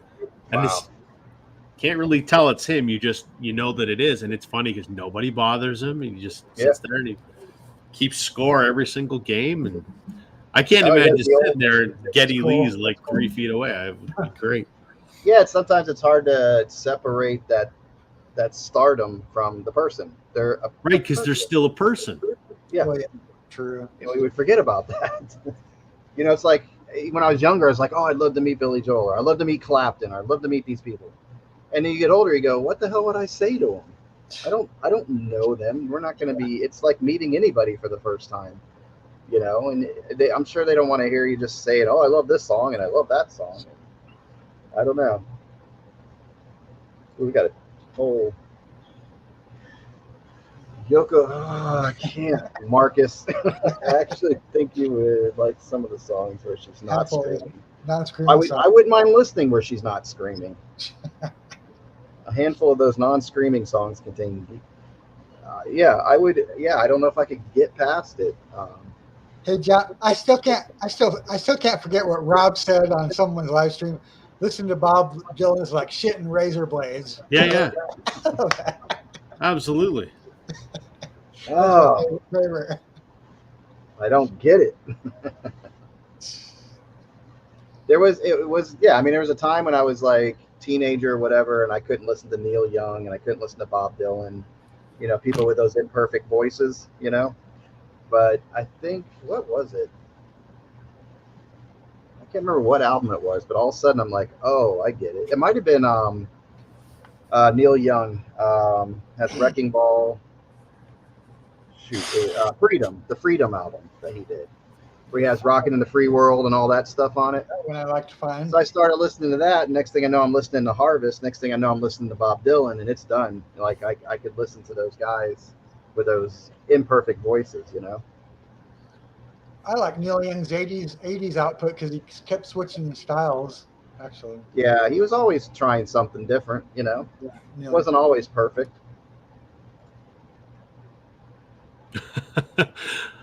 Amen, Steve. There you go. Maybe we could find there you go. We found common ground there, Marcus. We'll read the lyrics and listen to the music. That's what I hated about what was it, Double Fantasy. It's like John Lennon had some really good stuff on there, but every other song was a freaking Yoko Ono song. That's the problem. I love half that album, and we all know what half, right? And if they could have done that, like John Lennon side 1, Yoko 2, cool. I could just listen to side 1. But no, you have to do it every other song. Oh, it's such a shame because some of the stuff on there, like Just Like Starting Over. Wow, what a song. Oh, yeah. And you could hear, like, even on the Yoko songs, the music was good. Yes. And I'm like, why are they letting her do this? But Love's blind and deaf, apparently. yeah, he's getting into the art. I guess the art of it all. I don't know. That's a good one, Rob. I still have to listen. I just forgot Gilmore has an album out too, and I haven't listened to that one. He put one out about 3 weeks ago. David Gilmour? Yeah. Oh, is he? Yeah. It seems like a instrumental thing. It seems like that's what he's doing now, is sort of instrumental albums. But I want to check it out. I still haven't gotten through the Roger Waters yet, the Dark Side album yet. I've not heard good things about it. Yeah, it's kind of poetry, but it's definitely a guy sitting back going, yeah, I'm near the end of my life, and he's talking about all these things and things he's lost. So it's weird. Like there's parts of it where you're going, I'm waiting for this big buildup that I'm used to in Dark Side of the Moon, and it doesn't happen. So I'm like, I'm trying to separate myself from it and kind of understand what he's trying to do as an artist. Because I think he had a vision. I don't think he just did it as some weird, cash grab thing or to say screw you to David Gilmour. I think he actually had another vision for it.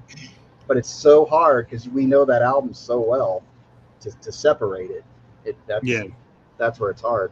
So that's something Roger Waters did pretty recently? Yeah, maybe a month ago. About a month or two ago, yeah. I'm keeping track of some artists, I guess, very well. Yeah. It got a lot of talk in the VC. It's the album cover has like a dog's eye or something. I find the album cover disturbing for some reason. I can't figure it out. Yeah, I don't know what that was. I look at it and I think it's unsettling. I missed that talk, I guess. Yeah, I don't know what he was going for there. I don't know. And I think you see the reflection in the eyeball, don't you, of the Dark Side cover, I think. Really? Yeah, that's what I'm looking up. There's something in there. But I wonder why he chose a dog. Yeah, I'm sure there's some deeper meaning. Yeah, it does. It has it has a reflection in the eyeball. It looks like he's actually holding up the album. If you see it, there's hands on the side of the album. Yep. Disturbing. I don't know why I find it unsettling. It just, I don't know, wigs me out. Yeah, I don't know. It doesn't. Yeah, it doesn't. Oh, no, that's not it. Yeah, it looks like. Yeah, I didn't take a close enough look, but I don't know. Yeah, he's holding the album cover up like this. And then you can actually, and you can see where there's like lighting back there too. They let that in there. Huh. Yeah. But I don't get the dog's eye thing. It's. I don't know. It almost looks like clouds in the dog's eye. It's pretty funky. But I don't know. I want to give it a fair shot. I found the cover. I just looked at it. Yeah, I found the cover.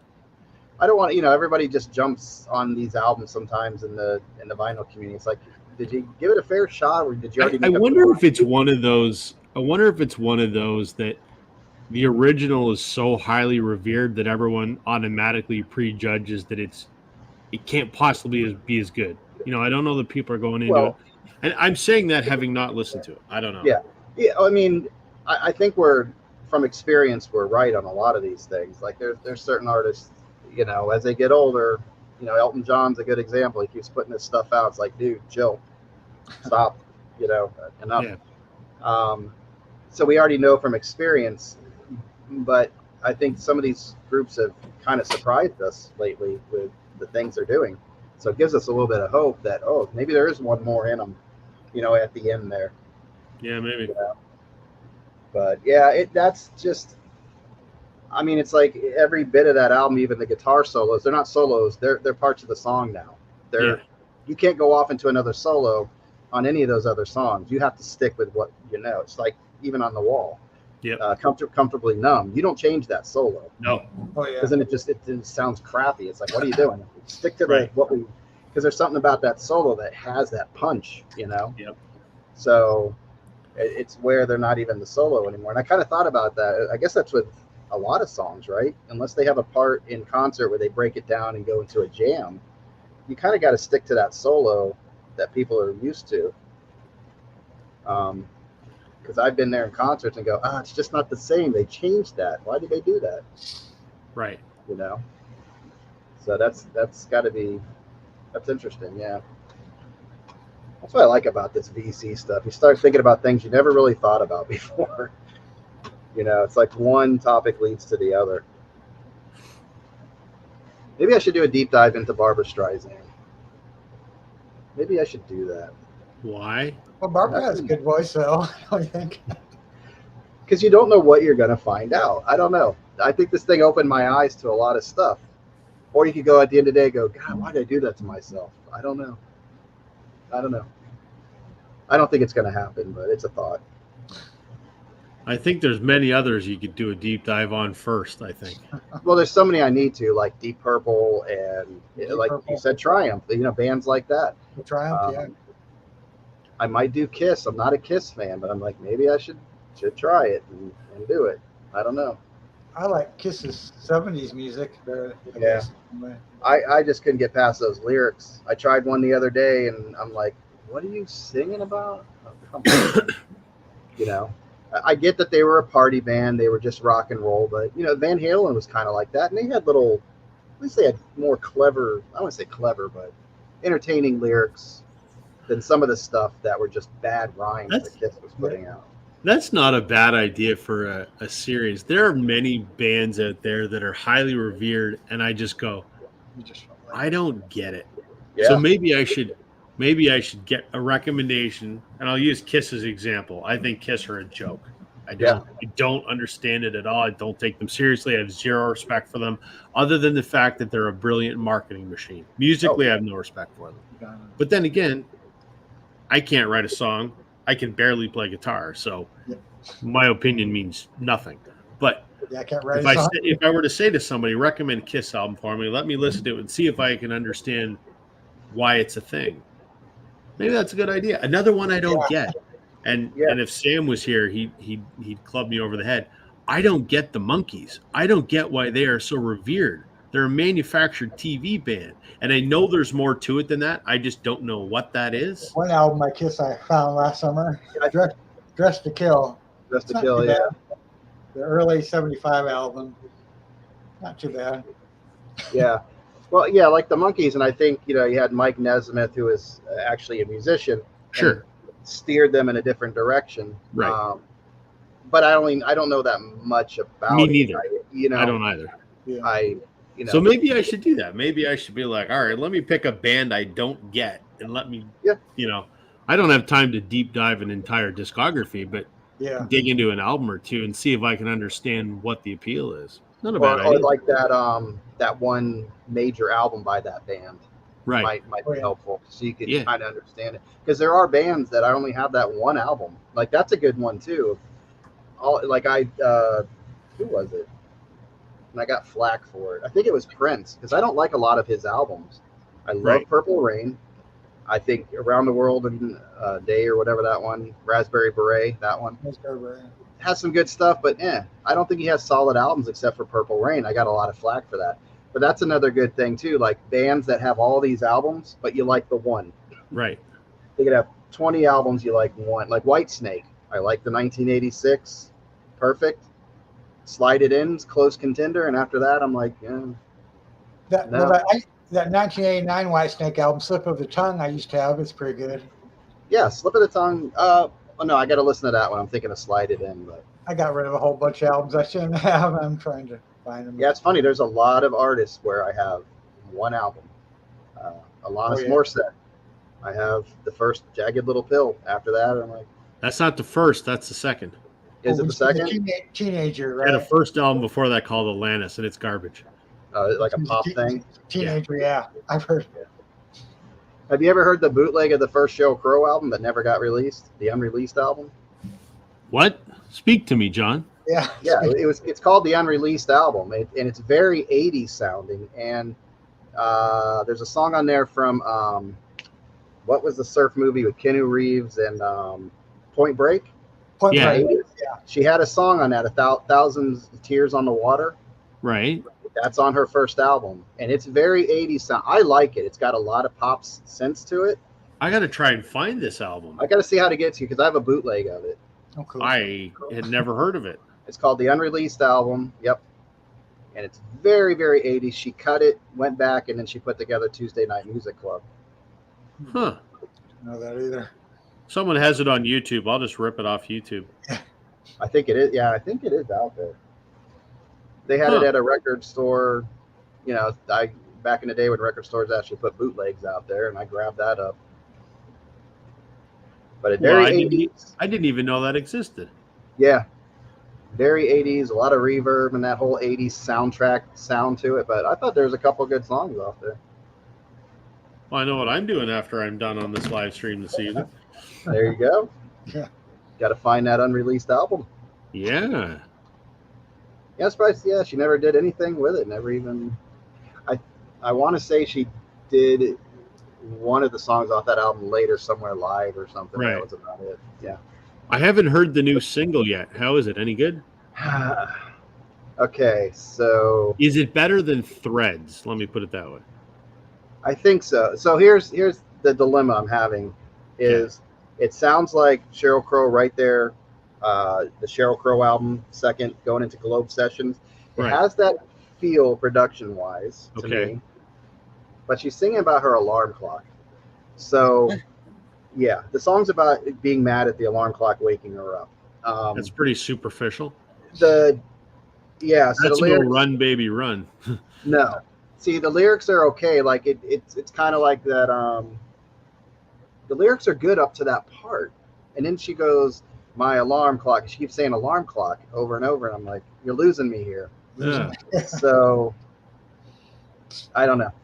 You're gonna have to listen to it to see what you think, obviously. But Well, when she announced that she was doing a new album, I thought, well, that's exciting because she had sworn off albums. She's like, I'm not after Threads, which was a colossal disappointment in my mind. Yeah. Not doing any more albums, just singles here and there. Okay, whatever. And then when she announced that she was going to do it, I thought, okay, well, hopefully this is kind of a return to form, maybe. But Yeah, like I said, the production did it. It sounded, it's a mix of her later stuff, but it just gave me a little bit of a feel for her earlier stuff with Right. guitar work and things. But like I said, the lyrics weren't bad until she's like, but she keeps repeating alarm clock over. I'm just like, I'm not getting the feel. I'm not getting I'm not getting what you're saying here. I get what she's, That's Yeah. we're all mad at our alarm clock when it goes off in the morning. We have Of to get up course. and do shit. So that's what she's mad at. But it's funny that the rich millionaire rock star that probably never has to get out of bed in the morning is mad at her alarm clock. Yeah. Well, she Yeah. gotta get those kids to school. I guess. Does she even have kids? Yeah, she adopted 2 boys. Oh, I didn't know it. That song for I think it's on 1,000. No, it's on Detours. Lullaby for Wyatt or whatever. Yeah. That was when she Oh, first okay. adopted. Yeah, her first kid. Okay, I didn't Come know on, that. man. You didn't see the documentary on Netflix, man? Come on. Nope. Actually, a pretty good documentary. Because she gets into all the. Do you forget What I Can Do for You? That song, and that was actually a real sexual harassment situation that she dealt with. Oh shit, did not. So she got back at him with a song. There You you gotta go. love it. Yeah, I gotta see. I wish I could play it, but yeah, it'll probably zap me. No, that's all right. I'll look it up after we're done. Yeah, it's worth giving a listen. I'm gonna try it again. I'm gonna give the album a try because, I don't think they've announced a physical release, have they? I think it's just a digital. it was 2024. It's coming out Yeah. next year. Maybe they'll announce a vinyl. Yeah. So I don't know. I don't know what to do with it. Maybe I don't know. It's usually your strongest song that you put out first. So Usually. Or the most radio friendly. yeah, What's the name of that Sheryl Crow song you're talking about? The alarm clock. it's called Alarm Clock. Yeah. Alarm clock. I'll have to look that up on YouTube. It's on YouTube. Sometime. Yeah, it's got like I said, it's got a good feel. I don't even know if I finished it actually, and I played it for a friend of mine. He's like, because he's with me. He liked those first 4 or 5 albums of hers. Have you grabbed the Ryman 4LP yet? Not yet. Oh, Haven't you seen got it it. yet. Yep. So good. I'm keeping an eye out for it. So good. Yeah, the only one I've seen is there's another one that was a 2 LP. that came Yeah, out, it's like, on last pink year. vinyl. It's the Capitol Theater, and it's whatever.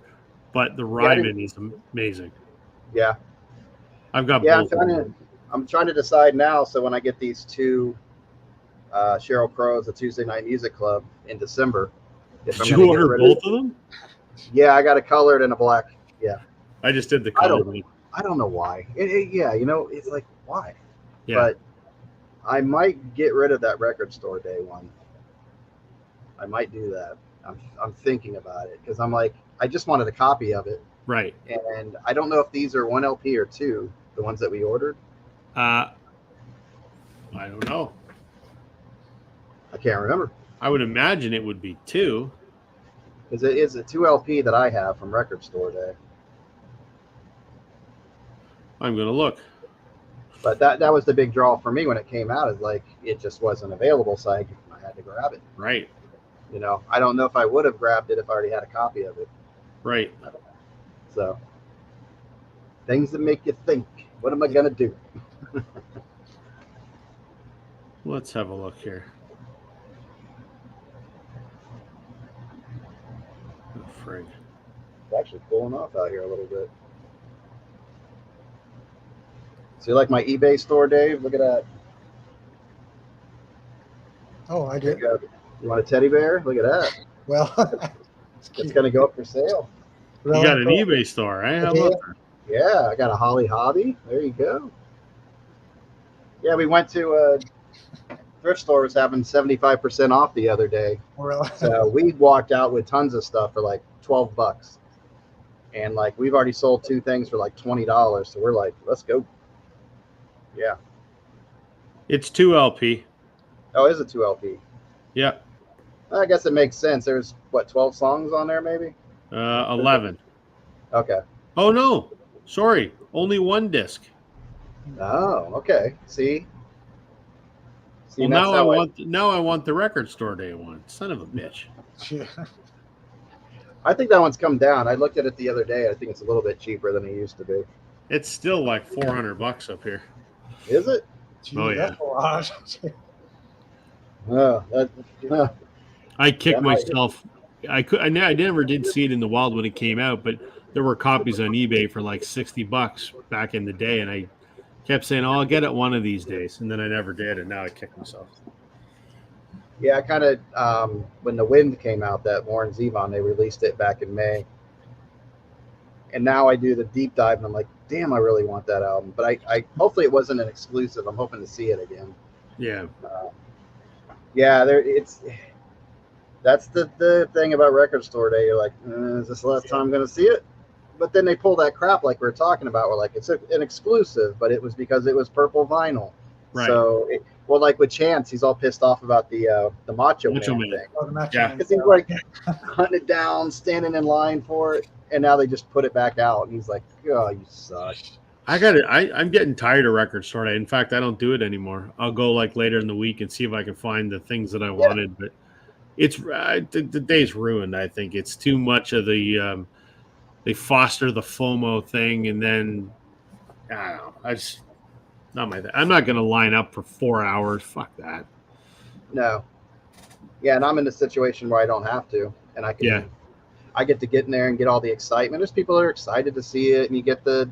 And that's regular- great. And I guess that's mission accomplished, right? People Yeah. being excited about buying records. Well, Yeah. sure. You get the nerds in there and very serious guys about this, and then you get the teenagers. Oh my God, the Taylor's available, or the 1975s. I think that was the other band.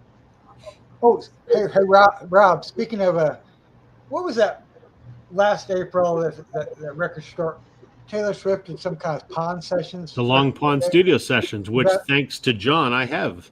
Because Was John that a good- John was that got a a good- copy and sent it up to me. Was it Yeah. was it unreleased stuff or something, or what was No, it? so what it was is when she recorded Folklore, they Okay, recorded yeah. it during the pandemic and everyone did it remotely. So everyone would send in their pieces and they would get assembled, and that was the studio album. So when the health regulations eased to the point that they could, everyone that was on the album got together at Long Pond Studios and they re-recorded the album live off the floor. Okay, gotcha. And it's so much better. I mean, you have to be a Taylor nerd to spot the difference, but I'm so familiar with that album.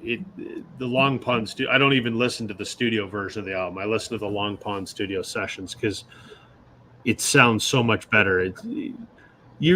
When you assemble an album from parts recorded remotely, there's just a little magic that's missing, I think. Oh, really? Never thought of Yeah. that. Yeah, Whether it's her or anybody else. I mean, my favorite band, Blue Rodeo, did the same thing during the pandemic.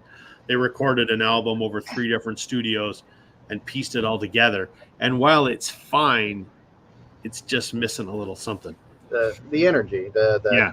there is some kind of magic that's captured Yep. in a recording. Yeah, Well, and I think when you're playing guitar and the keyboard player's in the next room and you hear him on your monitor or you hear him because he's in the same room, and it kind of spices up your playing a little bit, and it's the interplay of all those musicians hearing each other Oh, is yeah. what's missing.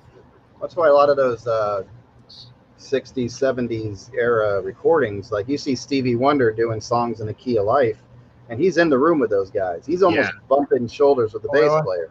They're right there with each other. They're looking at each other, giving each other like silly faces, and just some of that came out. You could hear Stevie get a little silly on a couple of those songs, but it was a cool silly. It was like, we're having a good time as musicians here, and we're going to keep it in. We're going to jam a little bit at the end too, and let that song run out a little bit.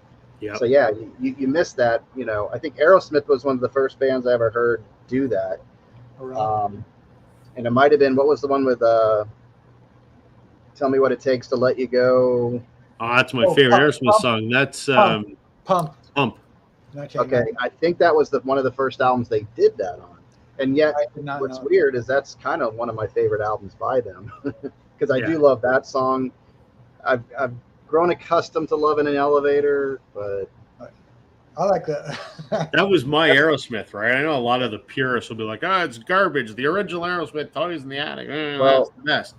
that I love was, it all, but I was Yeah. a teenager when Pump and Get a Grip. I wasn't even a teenager. I was less than a Yeah, teenager. you had to be, because I was a teenager when it came Right. out. And that's But, the like- Aerosmith I got introduced to. Yeah. Like those videos for Crying and Crazy that had Alicia Silverstone. Alicia Silverstone, yeah. Yeah. I mean, I was a hormonal teenager, and I'm like, that's my Aerosmith. Yeah. See, then when that came out, I was a little bit older, and I was like, that's a little creepy. I loved She's it. hot, but I shouldn't be looking at her. Right. I And thought she's only a couple of years younger the than video me. to crack was it? Wait, the video she did with Liv Tyler. Which Aerosmith song was that? Yeah, they did like two Crazy, together. crazy. Was Crazy. it crazy? Yeah. That was kind of hot video, actually. Crazy. Yeah. And that's Steven Tyler's daughter too. I'm like, what are you doing? Yep. But yeah, that was it's funny. A lot of the artists that you you didn't realize they had such a past. Like when Steve Winwood was putting stuff out, Oh, yeah. you know, I knew that stuff, and also I'm like, oh wait a minute, he played with Clapton in the '60s, and what's going on here? So yeah, it was a big discovery period. And it's funny, in the '80s, you felt like the '60s were so far away, you know, and they weren't that far back. You know. Well, I remember, you know, I'm growing up in the late '80s, so in '88 I would have been 10 years old, but I remember it vividly.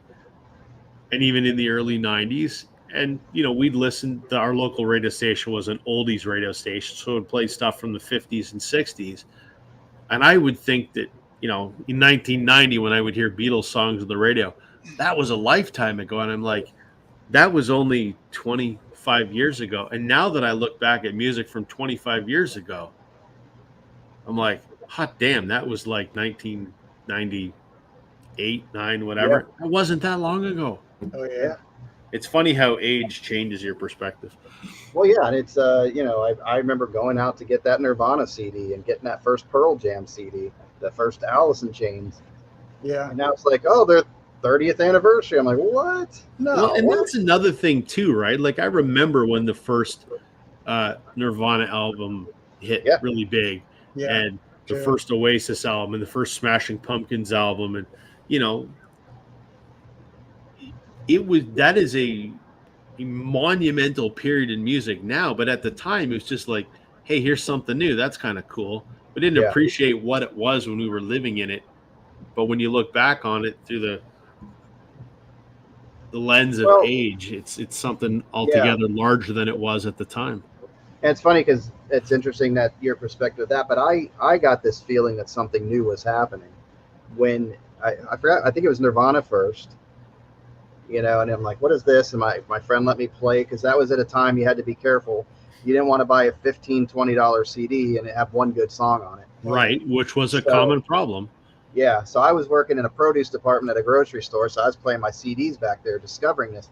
And then all of a sudden, he's like, oh, you got to listen to this one. It was Pearl Jam. Oh, you got to listen. And all of a sudden, it was like all this music, and you're like, wow, something's happening. We're breaking the mold. We're out of the 80s. We're doing something here. Yeah. See, that was a cool, that's probably the last time that happened. Yeah, music hasn't changed in that fundamental way since then. I mean, music now sucks, but or it's because we're older, and maybe, you know, maybe that could be part of it. I gotta get my. What'd you say? Did we get silent? Oh, he got silent. I was 20 years old when Pump came out. Oh yeah. Yep. Mm-hmm. I remember that vividly. Yeah. Vividly. Played that endlessly. I think I had it on CD. Probably had it on cassette.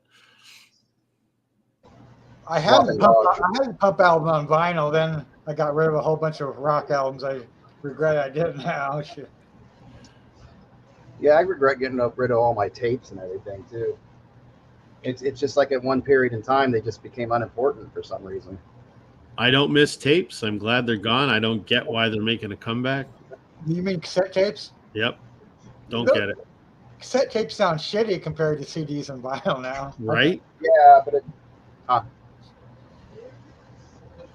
I mean, I had a Walkman and I made mixtapes, and In the I late remember the nostalgia, but I don't want one. I'm glad I don't have one. And if anyone gave me a cassette, I'm like, what the hell am I going to do with this? I have no way to play it and no desire to play it. Yeah, all through the 1990s, I bought the. It took me a few years to get into the CD craze. I was buying pre-recorded cassette tapes, and then all through the 1990s too. I was vinyl first, even though I was getting into music in 92, 3, whatever. I was buying records when no one was buying records because my dad was a record guy, but I was also buying CDs, and I have 1,000 CDs. I don't listen to them anymore, but I have CDs too. yeah. Yeah, well, I grew up more in the tape generation because we had boom boxes and it was more portable. Same here. So we had some albums, but I was always on the go, so I could throw a cassette and take my boom box and go down the road. I was just saying, when you were away, I had a Walkman with cassettes, and then as soon as the Discman came out, I had a Discman instead of the Walkman. But yeah, you just had to worry about the skips and the right. So you had to be careful, like walking with it. Yeah. Yep. Even the ones at home, I couldn't afford a system, so I had a little portable one that I hooked up to my stereo system, and even that you had to be careful not to like hit a table nearby or something. Well, I'm fortunate because my dad bought nice stereo equipment in the mid '90s, and I still have it, and it's right over there, and it's what I use every day. That's cool. Yeah. I've added some components to it. I still have his turntable. I don't use it. I have my own, and I've added a few things to it. But it's still his amplifier. It's still his CD player. It's still his floor speakers, and they work fantastic. And they're 35 years old.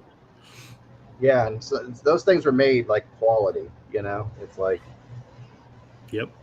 not the stuff. Well, I don't know.